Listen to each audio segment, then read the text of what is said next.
the importance of social media marketing and overcoming the fears of social media marketing in real estate or as a real estate agent. My name is Lauren Plant, mindset and performance coach. All of my information is in the description, along with a free discovery call with me if you're interested in coaching at all. And I just got off an interview with Markus Feldman. He is a San Diego realtor. He's been in the business for 20 plus years. And he tells us all about his social media journey and how he became a social media marketer, a successful one at that, and how he overcame some of those fears. But before we get into that, if you're listening on podcast, please give this episode a review, give this channel 5 stars if you love listening to my channel. If you're on YouTube, please give this content a like, subscribe to my channel so I can reach more people. And I won't make you wait any longer. Let's check it out.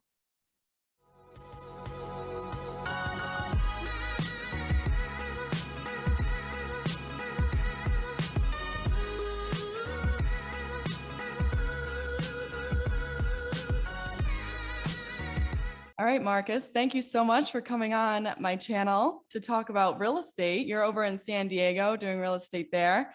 I am. Can you introduce yourself? Tell me a little bit about that. Yes. Hi, my name is Markus Feldman. I'm the owner of Pacific Real Estate Center. We are what people refer to lovingly as a boutique brokerage here in San Diego. I've been a real estate agent for about 20 plus years. Had my own brokerage, started my own brokerage about 10 years ago with 3 agents, and now we're somewhere around 28. So we're still small, but we're a little bit bigger than when we first started. Wow, that's pretty incredible. Can you tell me a little bit about how you grew to that number of people? That's a pretty big team at this point. It was pretty much word of mouth. I feel like I've had the connections to people in the industry because I've been in the industry for, at that point, about 10 years. So, and I'm located in an area in San Diego called Point Loma Ocean Beach. And so the agents that were there, they already knew me. And so it was a fairly easy transition for them to say, I'm not happy at my brokerage. Let's switch my affiliation to a different brokerage than I already know. Markus, I felt like I offered something different from the bigger brokerages. The bigger brokerage having your own office, and I felt like I tried to get away from the brick and mortar office and having a simple office. In exchange, agents were actually able to get a higher commission. So I wasn't really planning on growing. It was never really something that I set out to do. I've never sent out mass mailers to all the new agents. It just it was word of mouth. I kind of felt like, and that's exactly how I wanted to grow, because the family feel, the kind of like the life of the brokerage, I didn't want it to be diluted by having a whole bunch of people that I didn't know join the brokerage, and then the whole atmosphere would be different. So it's a very family-oriented group. We all know and like each other, and no drama, and that's exactly how I like it. I love that. That's super cool because real estate's a big referral business. Like that's where you want to get to as a real estate agent, word of mouth, right. Organic growth. And that's why I reached out to you, because you do have a really cool platform on Instagram and social media. And it sounds like even just creating your team was all through attraction and just getting to know people and connecting with people. But correct. That was important to me. I felt like I wanted to grow with quality, not quantity. And the same thing with Instagram. I mean, you're getting Instagram messages from people who want to grow your Instagram following by 50,000 and what have you. And it's just like, it may be easy, but it's not the right way to grow. Right. I agree with you. And as a performance coach, I work with a lot of agents, and some of their biggest fears are posting on social media and like that type of marketing, which is essentially, when you do post and put yourself out there, you have to let people in. And I'm noticing that's a core fear. And for you, how did you get started in that? Did you have a fear of that going into it? How did you overcome it? We all have fears, especially being in front of the camera. I mean, that can put the fear of God into the most, optimistic and most self conscientious and a person who just is convinced that they're, they're the best that there is. So yeah, that was something that I struggled with initially as well. And I'm a perfectionist. And so you put those two things together. I had so many things that I felt like I wanted to post. This is obviously 2 or 3 years ago, but I just didn't because, the shirt isn't right. Oh, he said this wrong, or, oh, you did this movement not 100% perfect. And so I just didn't end up posting it. And, I feel like social media is all about being authentic. And that's why I'm so against when people hire out their social media accounts to other people to take care of it, to curate it, and to, post on their behalf. I think you're literally doing the opposite of what you're supposed to do. You're better off posting something that absolutely sucks, but it's authentic, versus something highly polished, but it's not authentic. It doesn't come from you. And I feel that you just had to overcome this. And I had to overcome this because, again, I felt like it had to be perfect. No, it didn't have to be perfect.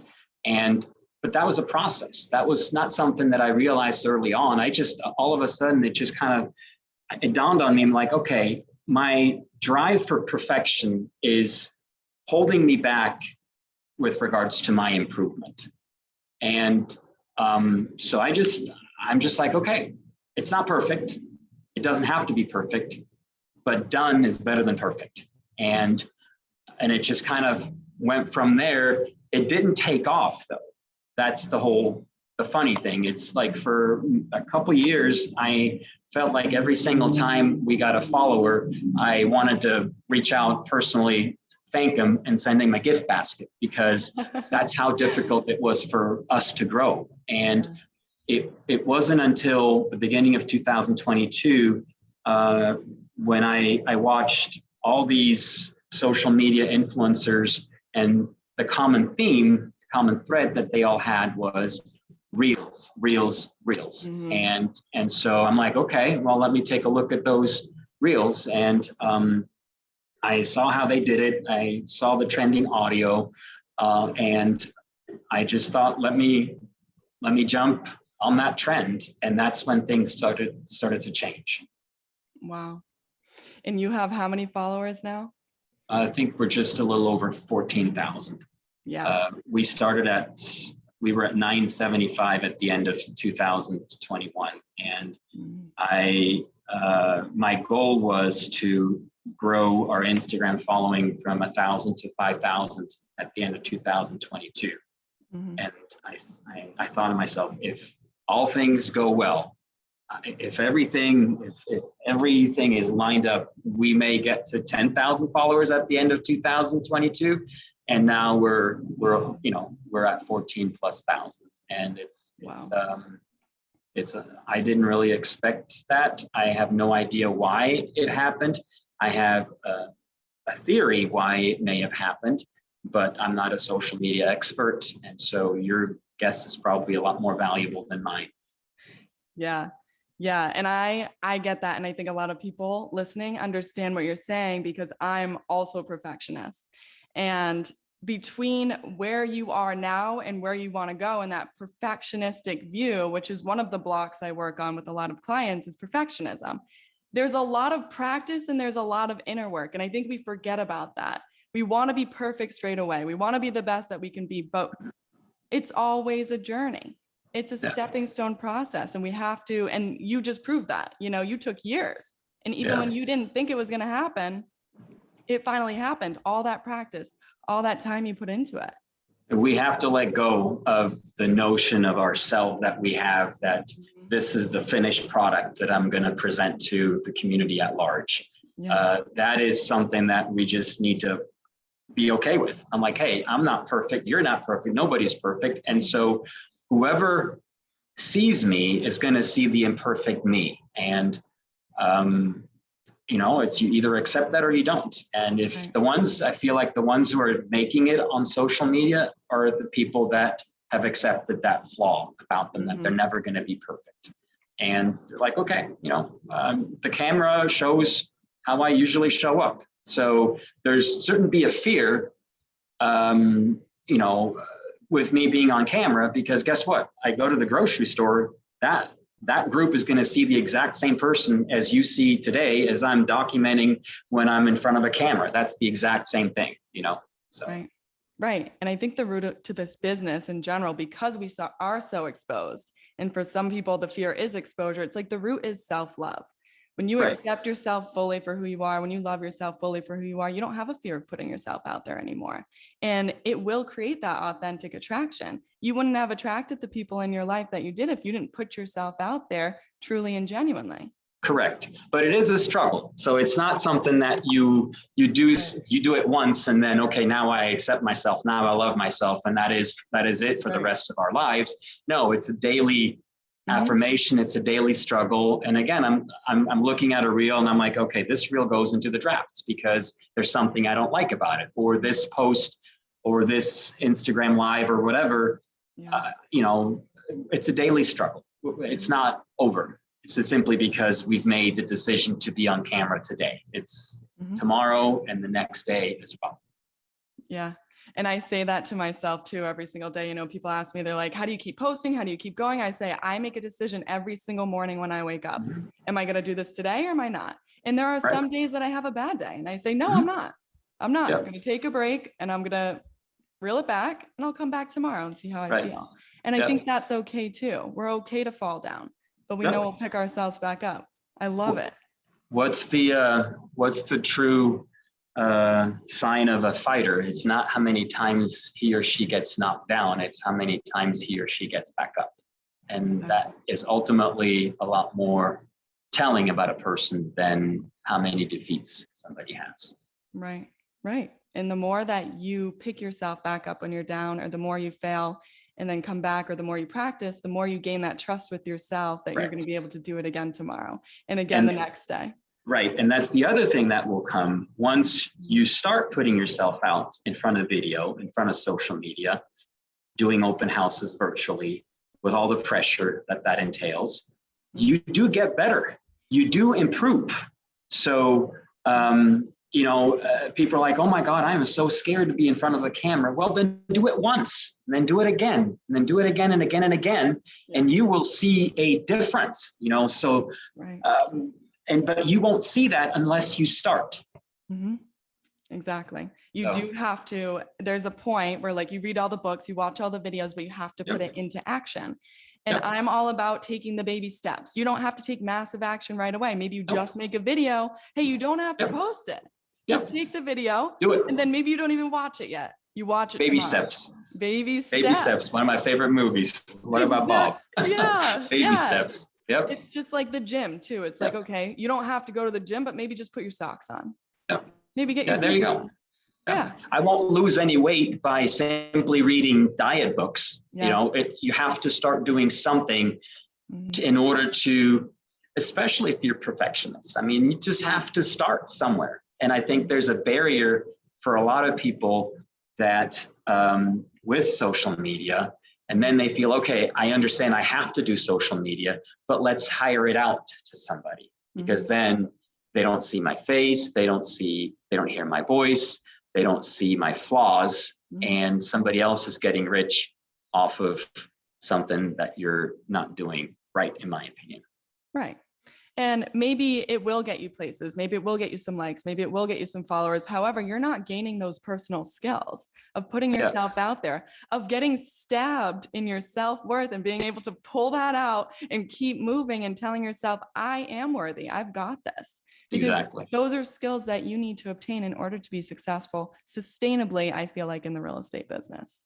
Yeah. And it's, again, if we can't handle rejection or, on social media, on the social media level, how are you supposed to handle rejection in real life? I mean, it's right.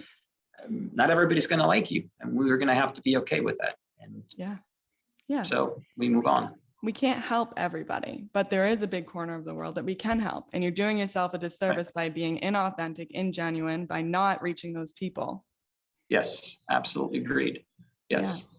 So I was attracted to inviting you on my podcast in particular because there was this post that you put up, and I was like, this is so cool. And it was about how I think when you go to get a listing and you're in competition with somebody else and the listing goes to someone else, and you listed all of the emotions that you go through when somebody else chooses another agent over you. Can you talk about those feelings that you kind of go through on the day-to-day? Because this business is a roller coaster of emotions. Well, yeah. First of all, it was something that I had to admit to myself. And again, be honest. What listing agent or what self-respecting agent wants to admit that they've lost listings? That's not really something that you will hear people brag about. And not that I was bragging, but it's a normal experience for every agent. I felt like regardless of how high up you are and how many deals you've done, every agent has lost a listing that they wanted to get. But having, admitting that is on a different level, I feel. And so, I wanted to really look inside myself and just kind of say, what are the emotions that I'm going through when I see that happening? And these are the emotions that I came up with. There's, 100% honesty. I'm jealous. Darn it, I wanted that listing. I'm frustrated. I'm like, could I have done something differently? I'm admiring it. If it's an agent that I think has done a great job, how they put the property on the MLS and how they marketed it, I'm like, hey, great job. Especially if I know the person. So there's all these mixed emotions kind of lumped into that thing of that overall feeling. And so I just kind of thought maybe it would resonate with other agents who have been in the same position as I have been. Right.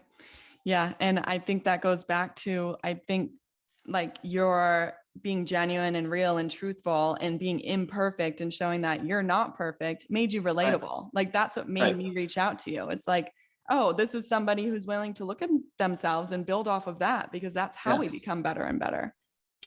And I feel, the whole system about the reels, yes, it's not my own voice. I'm lip syncing. Hopefully people have understood that by now. And yes, I'm not trying to claim that this was my audio. I got people fairly upset. This is not you. This is whatever's voice. I'm like, you understand the concept of a reel, right? I mean, come on. This is all for fun. This is not, But my goal was, at the beginning of 2022, to not necessarily create reels that were simply entertaining. My goal was to combine the life and the experiences of a real estate agent in a way that was hopefully engaging, in a way that was relatable by other agents, by other people. And, so that's where kind of the entire reel creation came from. It wasn't meant to be entertaining only. If you look at the reels, the caption actually usually goes a lot deeper than simply the reel itself. And so I spent a lot of time coming up with the caption to kind of make it not necessarily, oh, he can do these movements and he can lip sync on cue. No, there's actually something behind the audio and the reel. And if you take the time to actually read it, then hopefully it will make more sense. Yeah. And that's what I got from it too. Like there's depth to it. It is fun. It is engaging. And I am quite impressed with how well you lip sync. But in addition to that, like it was something cool that even I went into the caption and I read about it and I was like, this guy's talking about some real stuff, some stuff that other agents can learn from, but also things that people can take from and say like, this is a man of integrity that I'd like to work with. And I think that's a more conscious way, of course. And that's a more conscious way of looking at business. And I'm happy that there's people that are growing in that direction. And I can only imagine when it comes to how you train your team, I'm sure that like that must be a lot of fun for you. And it's very different from, you're in San Diego, very hot market. Yes, obviously the last 2 years have been extremely easy or extremely hard, depending on what clientele you represent. It's been extremely easy if you represent listings. If you represent sellers, post a sign in the front yard and lean back and wait for the magic to happen. If you're a buyer's agent in the last 2 years, things were a little bit tougher. So I feel like as we shift in the market, those two extremes are probably going to get closer together again, so that it's not going to be such a breeze to be a listing agent, but it's also not going to be so difficult to be and so frustrating and so heart-wrenching to be a buyer's agent as it has been in the last year. Right. Right. And I think one of the major skills of a real estate agent that people should take on is adaptability. And how do you feel? What advice would you give in that area of like adapting to this market? Because this market, I mean, I've got a lot of clients in New York City and they're going a little nuts sometimes, and California's super hot, and like these hot markets. How do you guys adapt, and what do you do as personally to maintain your ability to be a good agent? Well, I feel like if you're a listing agent, it's time to put your big pants back on and do what you're actually paid to do, which is market the property. And that goes beyond simply posting a for sale sign, having a photographer walk through the property and you being able to upload the 27 pictures that you got. No, you actually have to start marketing the property again. And that includes, unfortunately, and not unfortunately, I'm being facetious, that includes social media. So agents that have been able to say, oh, I don't need social media because the property sells itself, they may have to rethink that. They may have to say, okay, I understand social media is an aspect. It's not all of it, but it's an aspect of marketing that I can no longer ignore. So I feel for that group of people, it's just maybe a little bit of an awakening that they have to start working again. From a buyer's perspective, from a buyer's agent's perspective, I think that there's a little bit of a more breathing room, that you don't have to sell your firstborn or offer your firstborn along with your offer, that you don't have to give 17 months of free rent after you close to the seller in order to even be competitive. So I feel that there's going to be a little bit of a breather when it comes to representing buyers, and that is well needed, I believe. Yeah. Yeah. And the theme of this conversation seems to be like, you've got to have exposure. You've got to put yourself out there.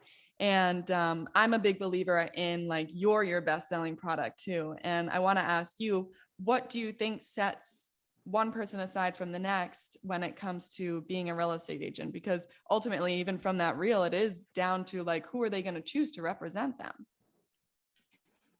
Who's going to be with you in the trenches?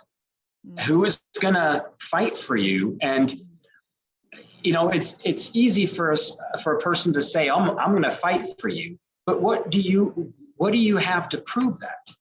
And I can at least say, hey, you know what? I am in the trenches in social media. I'm in the trenches with my agents.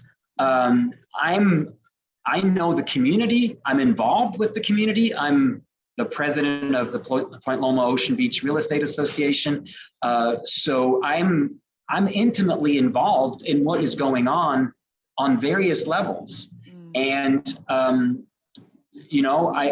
feel like, how do you separate yourselves from other people? I mean, that's an individual, a case-by-case situation. But for me, it's like you look at, I'd point people to our reviews that we have, and say, hey, make sure that these reviews aren't just from 5 years ago. When you are looking at an agent, look at their reviews, and see how that agent has shown up, and not 5 years ago. See if there's a review that is maybe only a couple months old or whatever, a few weeks old, because that's ultimately the last testimony that they've received. I don't care if an agent was good 5 years ago. I want to make sure that agent is still good today. Yeah. Yeah. And you said something really important. It's very individual. It's a case-by-case basis.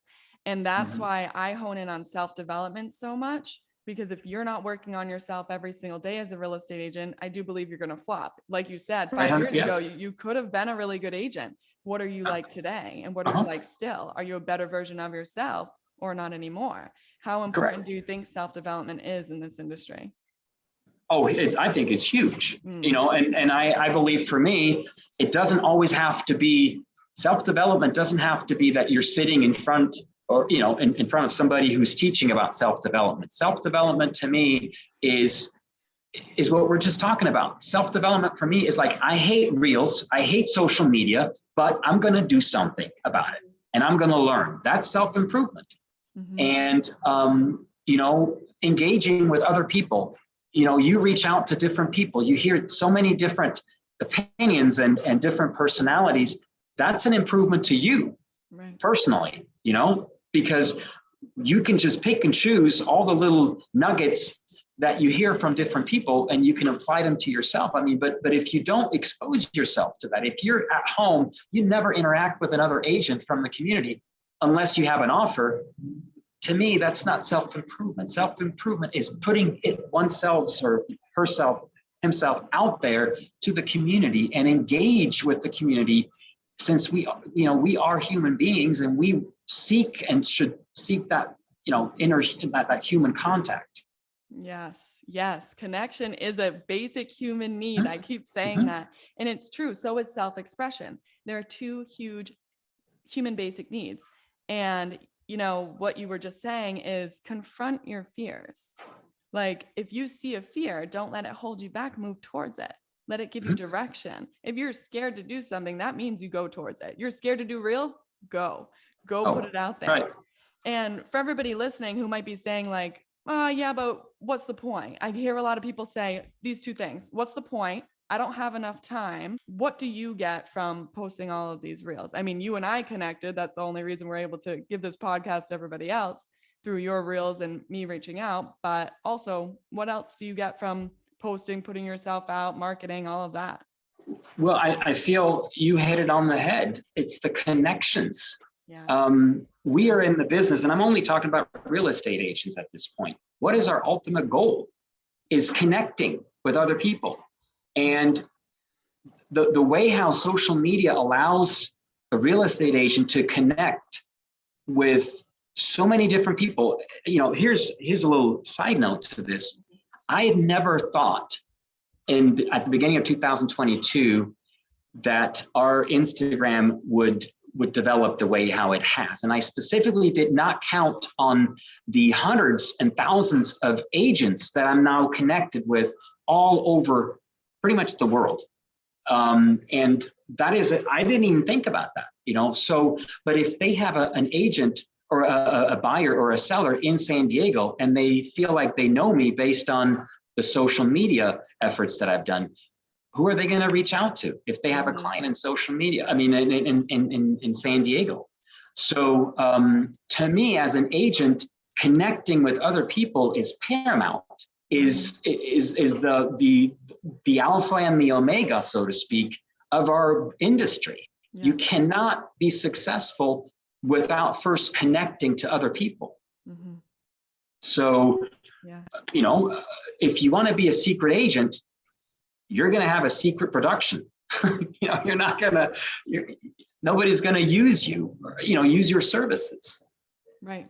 Yeah, I couldn't agree more. I mean, it is important. And when you refocus your energy on rather what people are thinking of you or what you're, you know, what all of that, like, what about what you want to express? What do you want to put out there? Who do you want to attract? And it will come with time.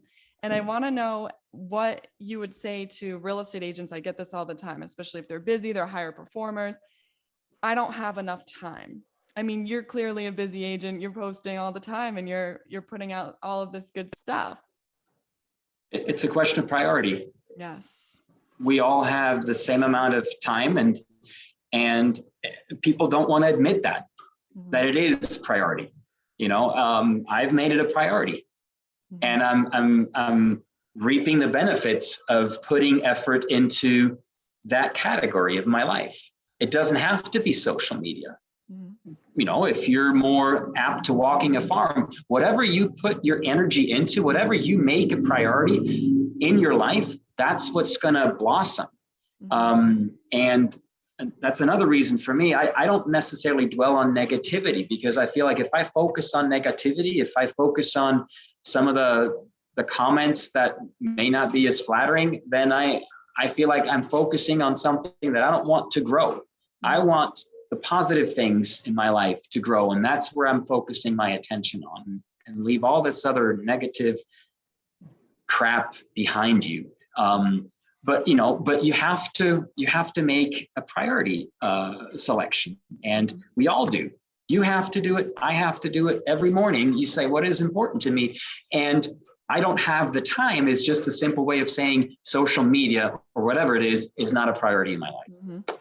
Or you're avoiding your fears. And I think that's exactly what a lot of people are doing. And it's funny you mentioned like the tough comments, because that's what people say to me. They're like, well, what if somebody says I'm wrong? Or what if somebody challenges me? And I actually just got a comment yesterday.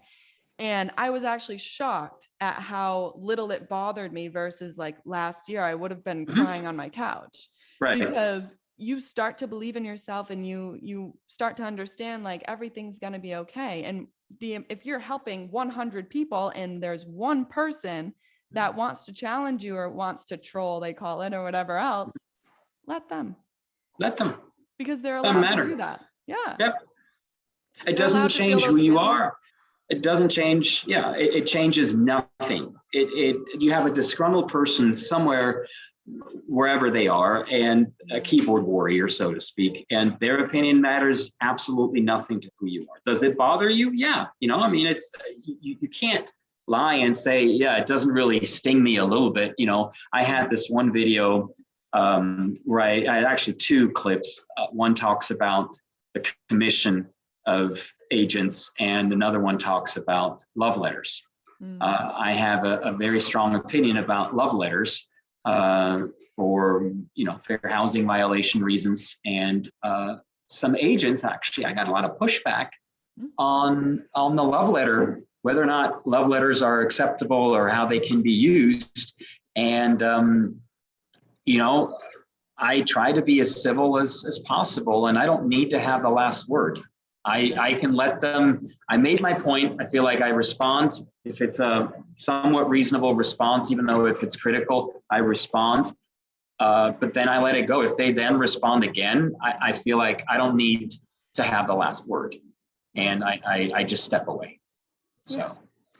And whatever is best for you to make sure you keep going and you keep putting words out and you keep expressing yourself, right? Because clearly it's helping a lot of people, and you'd be doing a disservice by pulling yourself back or not putting up content just because two people, tried to rebuttal it.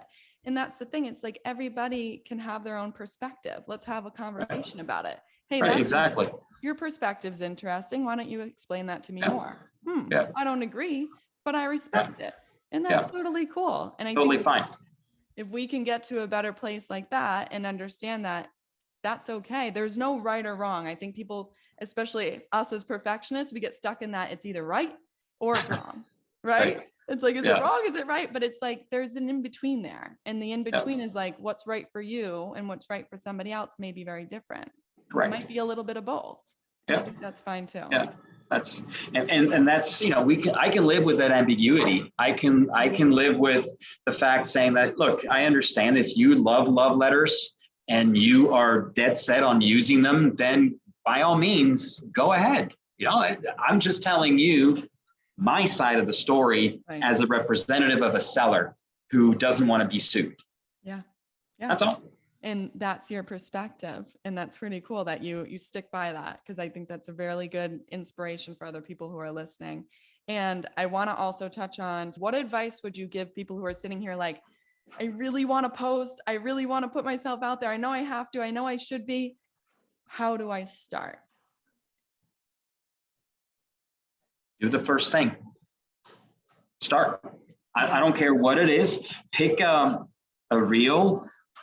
Pick something that you just kind of, you said something interesting. You said, tape it and don't post it. Mm-hmm. Just put it in the back and just let it sit there for a few days and then go back. Yes. If you see something that's blatantly that you're not comfortable with, by all means, redo it and save it again, maybe save two. And then at some point, kind of just take that leap over the edge, just like a young child who jumps into the pool for the very first time. You just kind of, a little baby steps up to the edge and then maybe the foot in, and then all of a sudden they just get the courage up and they jump. It's the same thing. And just my advice would be just do it. Yeah. Just do it. It will become easier. It will become easier, and you'll understand what your style is. Like, you like the lip syncing. I Correct. also like that too, but I also like speaking on camera, and you'll figure out little ways in which you like to express yourself. For some people, it's like, it's something different. It's dance videos, it's performance videos, it's fun stuff. And some people, it's voiceovers. You'll figure out your style. Don't hide behind anything, don't hide behind content where you can't see your face or where you can't hear your voice. I see people doing that. It's like, keep challenging yourself. But like you said, start somewhere and you'll figure it out as you go. You will find your voice. Very true. I like that. You will find your voice. You will find what is authentic, what feels authentic to me, to you, may be different what feels authentic to somebody else. And that is the beauty of social media, that there is a niche for every personality, and the people that like your personality will flock to you, but you don't know these people yet until you put yourself out there for them to find you. Right. And you got to think about the content that you personally are attracted to. It's like, okay, I like this, I like that, pick an apple from their tree, put it in your basket, use it. So I think that's great advice that we can tell everybody, just start and you'll figure it out as you go, just like anybody else, professional tennis players and born and is professional tennis player. You've got to practice every single day. You have to keep trying, keep hitting the balls, keep going, get out there. Right. Yeah. Exactly. And that's maybe the one thing I can also share with you and whoever's listening. The one thing that I feel has made a significant difference for Instagram was consistency for me. I would post occasionally in the years prior, just whenever I felt like I had something to post. It was very inconsistent. I was also inconsistent with regards to my message. I thought that people didn't want to simply see stuff that was real estate related. That would be boring if all they saw on my Instagram page was real estate related content. And so I included pictures of me skiing and cooking and dog and activity and what have you. And I think it confused the algorithm somewhat. And so the moment I started focusing on being consistent, not only posting regularly, but maybe more importantly, keeping my posts 95, 99% real estate focused, is when the algorithm maybe picked up that, hey, this guy is about real estate and let's show his content to people who are interested in real estate. And I think that was when things started to turn around for me. It was the consistency in posting, but also maybe more importantly, the consistency with regards to the message about real estate. I think that's important. I mean, they talk about that all the time. Niche down, make sure you find a niche and whatever that niche is, and you can express it however you'd like, whatever mode you'd like to. But most people listening, it's real estate. And maybe you mix real estate with a sport, or maybe you mix real estate with something else, whatever you want to do. But cool. I think that's the cool thing about it. And that's the cool thing about real estate. And what you're saying, I think leads into the next is like, you're independent, you're free, you can do whatever you want. Like, you're finally out of the box, like do it. Like, that's why we joined real estate, isn't it? It's like we were kept in boxes by society or whomever, and now we get to spread our wings, fly. Exactly. Yeah. I just kind of thought about that when you said, when we talked about being consistent. And to me, that is probably the biggest thing that has changed in 2022 compared to 2021 and the years before. Where I was literally handing out gift baskets. That's funny. I mean, consistency is huge. I mean, in real estate, in your health, and anything that you do, and also in social media and your marketing. So, and it's free. I mean, it's a free way to put yourself in nothing. It's a free way to put yourself in front of people's faces every single day. Here's another thing. I mean, in 2000 and the years prior, I thousands of dollars putting together beautifully high-end videos of our properties and post them on Instagram with beautiful pictures. And I would get, I don't know, 50, 60 views. And I had spent literally $2,000 to create that video, to put it on Reels or put it on Instagram. And now I'm spending $0, handheld camera, my iPhone. I spent a little bit of time editing. I put some posts on whatever, some graphic on there, and the engagement is through the roof. Thousands of people who see that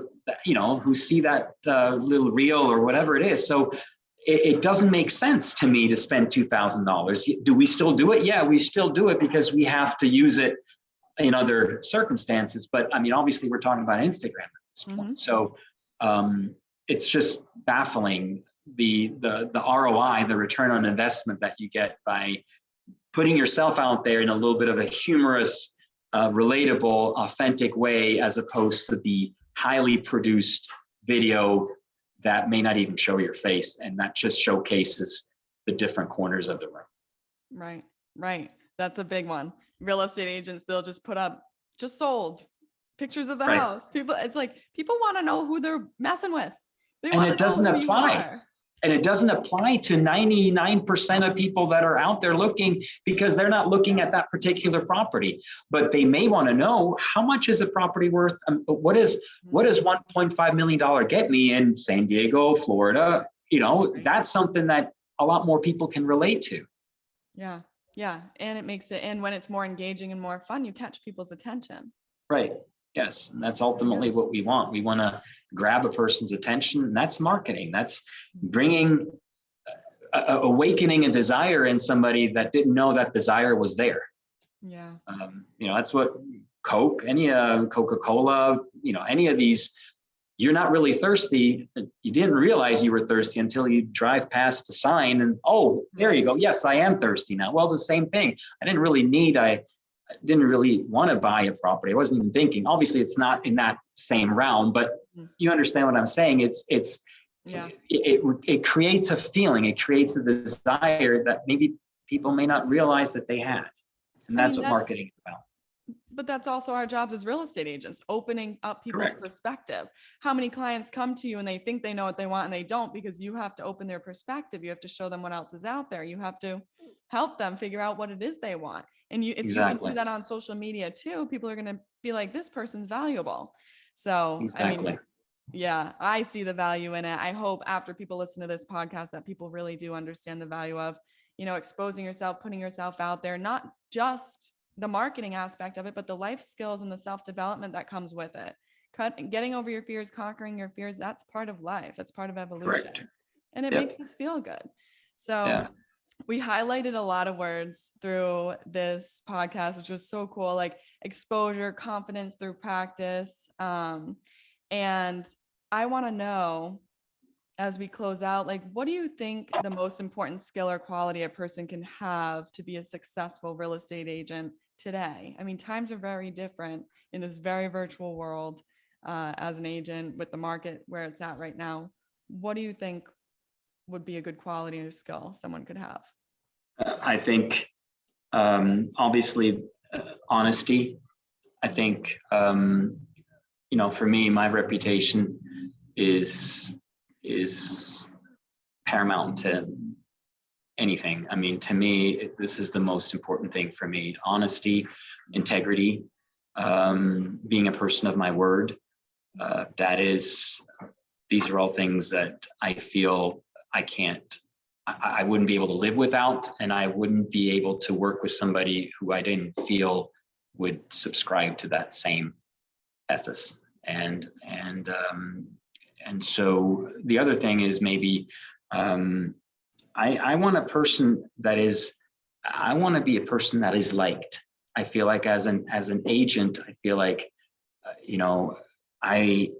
that's the main thing that I think real estate agent, they want to be liked, and they have to be liked by whoever they work with. And so be likable, and I think be likable includes you making mistakes. I think because you're not going to like a person who's perfect.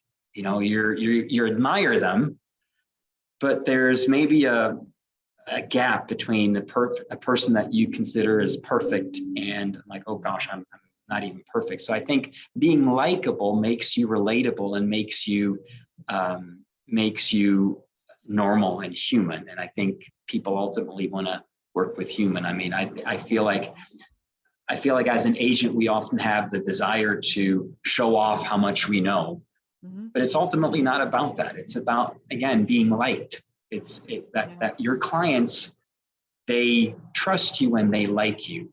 I feel like it's not the other way around. I feel like they don't trust you if they necessarily admire you. I don't know if I'm making myself 100% clear on that. I feel like the liking part is important because it encompasses so many different sub areas that go into being liked.